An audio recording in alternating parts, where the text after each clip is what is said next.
बातमी सिंधुदुर्ग जिल्ह्यातून आहे। सिंधुदुर्ग जिल्ह्यामध्ये 4 ते 6 जुलै दरम्यान मुसळधार पावसाचा अंदाज हवामान विभागाने वर्तवलाय। आज जिल्ह्याला ऑरेंज अलर्ट जारी केलाय। तसंच समुद्र किनाऱ्यावर ताशी 40 ते 50 किलोमीटर वेगाने वारे वाहण्याची शक्यता आहे। त्यामुळे मच्छीमारांनाही सतर्कतेचा इशारा दिलेला आहे। जिल्ह्यात होत असलेल्या दमदार पावसामुळे धरणांच्या पाणलोट क्षेत्रामध्ये वाढ होतीये। आढावा घेतलाय सदाशिव लाड यांनी। सिंधुदुर्ग जिल्ह्याला हवामान विभागाने आज ऑरेंज अलर्ट जारी केलेला आहे। त्यामुळे जिल्ह्यात मुसळधार ते अतिमुसळधार पाऊस कोसळणार असल्याची शक्यता जी आहे ती हवामान विभागाने वर्तवलेली आहे। सध्या जिल्ह्यात मुसळधार पावसाच्या सरी ज्या आहेत त्या कोसळताना दिसत आहेत। रात्रीपासूनच जिल्ह्यात मुसळधार पाऊस कोसळतोय। काही भागात मुसळधार पावसाच्या सरी कोसळलेल्या दिसत आहेत।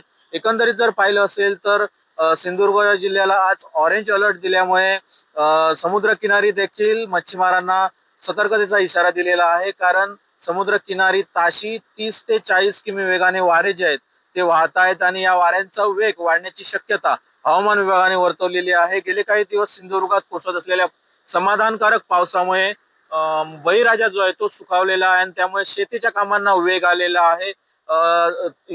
तसेच सध्या कोसळत असलेल्या पावसामुळे धरण क्षेत्रात असेल किंवा नदीच्या पाणी पातळीत कमालीची वाढ झालेली आहे।